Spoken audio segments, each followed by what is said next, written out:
और इसके बाद आप नीचे वाली लेयर को जब ऑन करेंगे। हेलो एवरीवन, तो आज आप सीखने वाले 3 मेथड जिससे आप हेयर और बैकग्राउंड को कट कर सकते हैं। और इन 3 मेथड्स को हम 3 अलग अलग वीडियोस में सीखेंगे। पहली वीडियो में हम सीखेंगे अल्फा चैनल मेथड को, और दूसरी वीडियो में हम सीखेंगे रिफाइन एज मेथड को, और तीसरी वीडियो में हम सीखेंगे कलर रेंज मेथड को। ये हमारी तीसरी वीडियो है और बाकी 2 वीडियोस के लिंक आपको डिस्क्रिप्शन में मिल जाएंगे, या फिर आप उन्हें देखने के लिए आई कार्ड के ऊपर क्लिक कर सकते हैं जो भी आपको कोने में नजर आ रहा होगा, या फिर आपको वीडियो के लास्ट में डायरेक्ट थंबनेल मिल जाएगा। ओके गाइज, तो अब बात करते हैं हम तीसरे मेथड की, जिसमें आप सीखेंगे कि कलर रेंज से किस तरीके से आप बैकग्राउंड को कट कर सकते हैं और हेयर को कट कर सकते हैं। तो कलर रेंज के ऑप्शन के लिए आपको यहाँ पे सिलेक्ट के ऊपर जाना पड़ेगा। यहाँ पे क्लिक करने के बाद आपको यहाँ पे कलर रेंज का ऑप्शन दिखाई देगा। आप इसके ऊपर क्लिक करेंगे। क्लिक करने के बाद आपको ये पैनल दिखाई देगा। इस पैनल में आपको एक फोटो दिखाई गई है जो कि ब्लैक एंड व्हाइट के अंदर है। ये वही फोटो है जो यहाँ पे आपने ओपन करके रखी हुई है। तो आपको जिस चीज को सिलेक्ट करना है उसे आप व्हाइट रखेंगे। अभी आपको इस फोटो के अंदर बैकग्राउंड जो है वो व्हाइट कलर का नजर आ रहा है, यानी कि हमारा बैकग्राउंड अभी सिलेक्टेड है। जितना एरिया इसके अंदर व्हाइट है उतना एरिया ही सिलेक्टेड है, और जो एरिया ब्लैक है वो एरिया सिलेक्टेड नहीं है। तो आपको जिसको सिलेक्ट करना है आपको उसे व्हाइट करना होगा, ठीक है। और आप किसी चीज को सिलेक्ट कैसे करेंगे उसके लिए आपको यहाँ पे ये 3 ऑप्शन दिए गए हैं। जो पहला ऑप्शन है वो सैंपल लेने के लिए, और उस सैंपल के अंदर आपको कुछ जोड़ना है, कोई कलर ऐड करना है, कुछ सिलेक्ट करना है, तो उसके लिए आपको ये बीच वाला ऑप्शन दिया गया है। सिलेक्टेड पार्ट में से किसी पार्ट को निकालने के लिए आपको ये वाला पार्ट दिया गया है, यानी कि जो चीज हम नहीं चाहते सिलेक्ट करना उसे हटाने के लिए। अभी मैं आपको बताता हूँ कि इसका इस्तेमाल आपको कैसे करना है। यहाँ पे आपको जो पहला ऑप्शन नजर आ रहा है, इससे आप पहला एक सैंपल पिक करेंगे। आप जिस चीज को सिलेक्ट करना चाहते हैं उसके ऊपर आप जाकर क्लिक करेंगे। जैसे मैं अभी हेयर के पार्ट को सिलेक्ट करना चाहता हूं तो मैं हेयर के ऊपर सिलेक्ट कर दूंगा। आपने देखा कि हमने सिलेक्ट किया, उसके बाद में यहाँ पे कुछ पार्ट जो है व्हाइट हो गया, बाकी सब कुछ ब्लैक हो गया है। हम अगर इसको वापस कहीं और पे क्लिक करेंगे तो वो वाला पार्ट व्हाइट हो जाएगा, बाकी सब कुछ ब्लैक हो जाएगा। तो हमको इस पूरे पार्ट को सिलेक्ट करना है, उसके लिए आपको ये बीच वाला ऑप्शन सिलेक्ट करना पड़ेगा।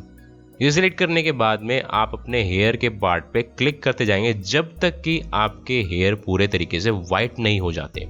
तो आप देख रहे हैं कि हमारे हेयर जो है यहाँ पे धीरे धीरे व्हाइट होने शुरू हो गए हैं। अब आपको यहाँ पे नजर आ रहा होगा कि हमारे हेयर का पार्ट जो है वो पूरी तरीके से व्हाइट हो चुका है और बैकग्राउंड जो है वो ब्लैक है।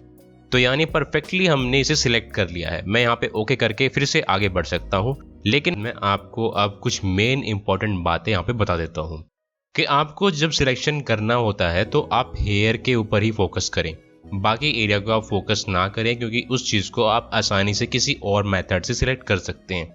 अगर आप हेयर के अलावा बाकी चीजों पर फोकस करेंगे तो शायद सिलेक्शन आपका अच्छा ना बने, ठीक है। तो इसीलिए आप यहाँ पे देख सकते हैं कि मैंने टी शर्ट के ऊपर फोकस नहीं किया है, मैंने किसी और चीज के ऊपर फोकस नहीं किया है, मैंने सिर्फ हेयर के पार्ट के ऊपर फोकस किया था, ठीक है। और हमारा यहाँ पे हेयर का पार्ट जो है अच्छे तरीके से सिलेक्टेड शो हो रहा है।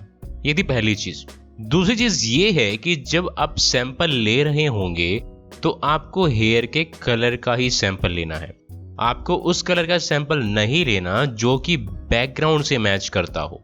आप यहाँ पे देख पा रहे हैं कि इस बैकग्राउंड के अंदर ब्लैक भी कहीं ना कहीं है, क्योंकि डार्क ब्लू के अंदर ब्लैक भी कोनों के अंदर आपको नजर आ जाएगा।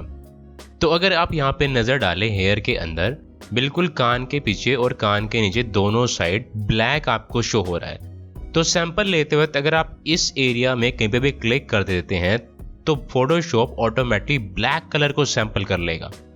तो इस पूरी इमेज में ब्लैक कलर जहां पे भी होगा उसको सिलेक्ट कर लेगा। और यहाँ पे आपको दिखाई दे रहा है कि कान के पास वाला जो एरिया है हमको इसे सैंपल करने की जरूरत नहीं है, क्योंकि हम इसे मास्क में पेंट करके आसानी से ठीक कर सकते हैं। इसमें हमें कोई ज्यादा मेहनत करने की जरूरत नहीं पड़ती है, ठीक है। आपका मेन फोकस होना चाहिए कि एजेस, यानी इन हेयर की जो एजेस हैं, इनके जो सिरे हैं वो अच्छे तरीके से सिलेक्ट हो जाएं, उनके सैंपल अच्छे तरीके से लिए जाएं। अंदर का पार्ट किस तरीके से सिलेक्ट हो रहा है नहीं हो रहा है उनके ऊपर गौर मत कीजिएगा, ठीक है। तो आप देख पा रहे हैं कि यहाँ पे कुछ पार्ट है ब्लैक है, जो कान के नीचे वाला पार्ट है वो कुछ ब्लैक नजर आ रहा है। मैंने इसको इग्नोर किया है क्योंकि यहाँ पे जो सिरे हैं मेरे हेयर के वो काफी अच्छे तरीके से सिलेक्ट हो चुके हैं। तो अंदर वाले पार्ट को तो मैं वैसे ही सिलेक्ट कर लूंगा पेंट करके मास्क के ऊपर। तो यहाँ पे आप इस पैनल के अंदर अगर देखेंगे एक बार के लिए कि हेयर के चारों तरफ जो है ब्लैक कलर जो है वो काफ़ी डार्क है और हमें यही चाहिए था कि जो चीज़ आप सिलेक्ट कर रहे हैं वो वाइट हो और उसके चारों तरफ वाला एरिया अच्छे तरीके से ब्लैक हो, ग्रे ना हो, ब्लैक हो। तो इससे फर्क नहीं पड़ता कि आपके पूरे बैकग्राउंड का कलर ब्लैक है या नहीं है, आपके हेयर के चारों तरफ वाला पार्ट ब्लैक होना ज़रूरी है बस। तो आप इस पैनल के अंदर देख पा रहे हैं कि ये वाला पार्ट ग्रे है और ये वाला पार्ट ग्रे है, हमको इसकी कोई फिक्र नहीं है। क्यों? क्योंकि हमारे हेयर के अराउंड ही वाला पार्ट हमको ब्लैक चाहिए था, जो कि हो चुका है।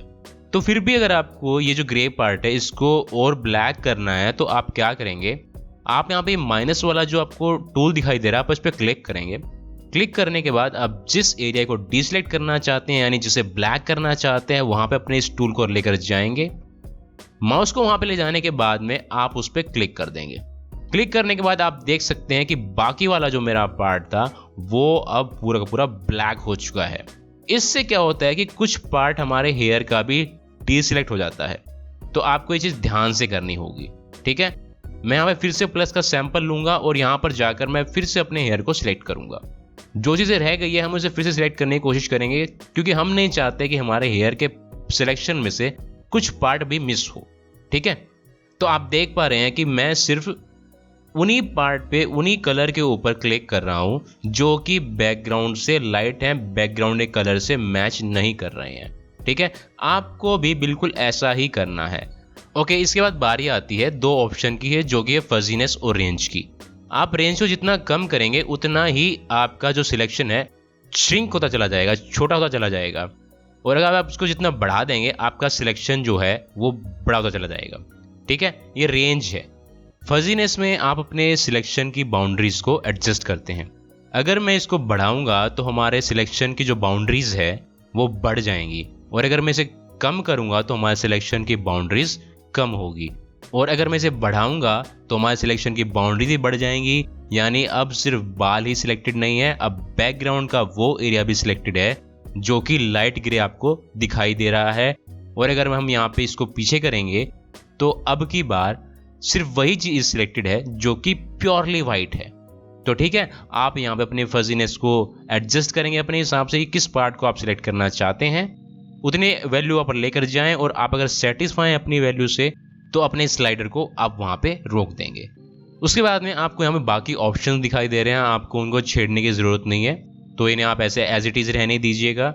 आपको यहाँ पे सिलेक्शन और इमेज को भी टच करने की जरूरत नहीं है, सिलेक्शन पे ही रहने दीजिएगा। सिलेक्शन प्रीव्यू को भी आप ऐसे ही रहने दीजिएगा, आपको इनको भी छेड़ने की जरूरत नहीं है। उसके बाद हम ओके प्रेस करेंगे। ओके प्रेस करने के बाद आप देखेंगे कि हमारा जो हेयर का पार्ट है वो सिलेक्ट हो चुका है, और अब हम अप्लाई करेंगे मास्क। तो मास्क अप्लाई करने के लिए आप आएंगे यहाँ पे आने के बाद इस पर क्लिक करें। क्लिक करने के बाद आप देख सकते हैं कि हमने हेयर के पोर्शन को अच्छे तरीके से कट कर लिया है। इसके बाद आप यहाँ पे देख सकते हैं कि हमारा कुछ पार्ट है जो गायब हो चुका है, हम उन्हें मास्क के ऊपर पेंट करके वापस लेके आएंगे। तो मास्क के ऊपर पेंट करने से पहले आप मास्क के ऊपर क्लिक करेंगे। क्लिक करने के बाद आप यहाँ पे लेंगे ब्रश टूल। ब्रश टूल लेने के बाद आप यहाँ पे सिलेक्ट करेंगे व्हाइट कलर को। उसके बाद में आप यहाँ पे क्लिक करके उन पोर्शन को वापस लेकर आएंगे जो पोर्शन आपको यहाँ पे शो नहीं हो रहे हैं। तो आप यहाँ पे देख सकते हैं कुछ पोर्शन जो थे जो हमें शो नहीं हो रहे थे, लेकिन अब हमें वो शो होने लग गए हैं इस तरीके से। और इसके बाद अगर आप चाहें तो इन टी शर्ट को भी इस तरीके से पेंट करके वापस लेकर आ सकते हैं, या फिर मैं आपको इसका एक अच्छा तरीका बता देता हूं जिससे आप इस चीज़ को आसानी से कर सकते हैं। ठीक है, तो मैं इसको बैक करता हूं। एक बार के लिए हम इसी को यहाँ पर छोड़ देते हैं। छोड़ने के बाद आप आएंगे यहाँ पे, इस लेयर का आप डुप्लीकेट करेंगे। डुप्लीकेट करने के लिए आप या तो Ctrl+J प्रेस कर सकते हैं। डुप्लीकेट करने के बाद आपको इस लेयर का मास्क डिलीट करना होगा। तो डिलीट करने के लिए आप अपने माउस को इस मास्क के ऊपर लेकर आएंगे। आप इस मास्क के ऊपर करेंगे राइट क्लिक, और इसके बाद आप यहाँ पे जाएंगे डिलीट लेयर मास्क के ऊपर क्लिक करेंगे, और इसका जो मास्क था वो डिलीट हो जाएगा। और हम इस नीचे वाली लेयर को हाइड कर देते हैं एक बार के लिए। हाइड करने के बाद हम ऊपर वाली लेयर को सिलेक्ट करेंगे। सिलेक्ट करने के बाद आप आएंगे यहाँ पे टूल्स में, आप जाएंगे क्विक सिलेक्शन टूल के अंदर और आप इसे करेंगे सिलेक्ट। ओके, तो हमने इसे सिलेक्ट कर लिया। सिलेक्ट करने के बाद हम अपने सिलेक्शन को थोड़ा सा रिफाइन करेंगे। रिफाइन करने के लिए आप जाएंगे रिफाइन एज के ऑप्शन के ऊपर। इसके बाद आप अपने सिलेक्शन को थोड़ा स्मूथ आउट करेंगे, वो आपके ऊपर डिपेंड करता है आपको कैसे करना है। तो मैं यहाँ पे थोड़ा स्मूथ कर देता हूँ अपने सिलेक्शन को, थोड़ा सा फेदर इसमें डाल देता हूँ। अपने सिलेक्शन को स्मूथ करने के बाद हम यहाँ पे ओके प्रेस कर देंगे। ओके प्रेस करने के बाद आप आएंगे फिर से मास्किंग के अंदर और आप यहाँ पे मास्क के ऊपर क्लिक कर देंगे। और इसके बाद आप नीचे वाली लेयर को जब ऑन करेंगे तो आप देखेंगे कि कितने अच्छे तरीके से हमने बैकग्राउंड को रिमूव कर दिया है और इस हेयर को हमने अच्छे तरीके से कट कर लिया है। इसके बाद आप यहाँ पे इसका बैकग्राउंड कुछ भी चेंज कर सकते हैं, कोई भी सॉलिड लेयर लगा सकते हैं, कोई भी बैकग्राउंड लगा सकते हैं, वो आपके ऊपर डिपेंड करता है। तो मैं यहाँ पे आपको एक सॉलिड लेयर अप्लाई करके दिखा देता हूँ। मैं सॉलिड लेयर पे क्लिक करूंगा, उसके बाद हम कोई भी कलर चूज करते हैं यहाँ पे। ओके, तो किसी भी तरीके का बैकग्राउंड अब आप यहाँ पे लगा सकते हैं, जैसे ये आपको अभी स्क्रीन के ऊपर दिखाई दे रहा है। आपका जो भी मन करे, जिस तरीके का भी बैकग्राउंड आपको लगाना है, आप उस बैकग्राउंड को अब आराम से लगा सकते हैं। और अगर आपको कहीं से भी हेयर के अंदर कोई प्रॉब्लम दिखाई दे, सिलेक्शन के अंदर कोई दिक्कत दिखाई दे, आप सेटिस्फाई नहीं अपने सिलेक्शन से, तो आप क्या करेंगे, अपने हेयर वाली लेयर के अंदर जाएंगे, वहां पे अपने मास्क के ऊपर आप करेंगे डबल क्लिक। डबल क्लिक करने के बाद में आपके पास में ये आ जाएगा। यहाँ पे आने के बाद आपको करना है मास्क एज के ऊपर क्लिक, और इसके बाद आप रेडियस या फिर शिफ्ट एज की हेल्प से और पेंटिंग करके भी अपनी एजेस को, अपने हेयर को, अपने सिलेक्शन को और भी ठीक कर सकते हैं। आप चाहे तो स्मूथ का इस्तेमाल भी कर सकते हैं, फेदर का इस्तेमाल भी कर सकते हैं, कॉन्ट्रास्ट का इस्तेमाल भी कर सकते हैं। मैंने ऑलरेडी आपको ये चीज़ें बता के रखी हुई है। आपको यहाँ पे जिस तरीके से भी एडजस्टमेंट करनी है, पेंटिंग करनी है, आप वैसे कीजिए। और उसके बाद में जब आपको अपने रिजल्ट से सेटिस्फेक्शन मिल जाए, उसके बाद आप यहाँ पे ओके प्रेस कर देंगे। और अगर आपको अपने हेयर के अंदर फ्रिंजेस दिखाई दे तो आप इस्तेमाल करेंगे क्लिपिंग मास्क का, ठीक है। ओके गाइज, तो मैं आपको अब एक और ऐसी टिप देने जा रहा हूँ जो आपके सिलेक्शन को, आपके हेयर के मास्किंग को थोड़ा सा और अच्छा बना सकती है। तो आपको यहाँ पे दिखाई दे रहा है कि कुछ एरिया जो है हमारे हेयर के, ये थोड़े से प्लेन है, ये इसकी तरह शार्प नहीं है। तो हमें इन एरियाज को भी, ये जो एरियाज है, इनको भी इसकी तरह शार्प करना है। तो इनको भी इस तरीके से शार्प करने के लिए हम इसे पेंट करेंगे। तो उसके लिए मैं अपने हेयर के मास्क के ऊपर क्लिक करूंगा, उसे सिलेक्ट कर लूंगा।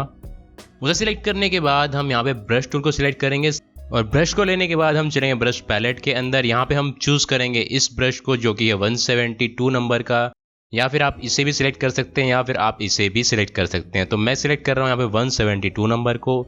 उसके बाद आप यहाँ पे ब्रश के साइज को एडजस्ट करेंगे। तो ये सब कुछ करने के बाद आप आएंगे ओपेसिटी के ऊपर और फ्लो के ऊपर, यहाँ पे आप इन्हें एडजस्ट करेंगे। इनकी वैल्यू चेंज करने से पहले आप अपने ब्रश को पहले पेंट करके देखेंगे कि आपका रिजल्ट अच्छा आ रहा है या फिर आपको इनकी वैल्यू कम या ज़्यादा करने की ज़रूरत है। उसके बाद आप इन्हें कम ज़्यादा कीजिएगा।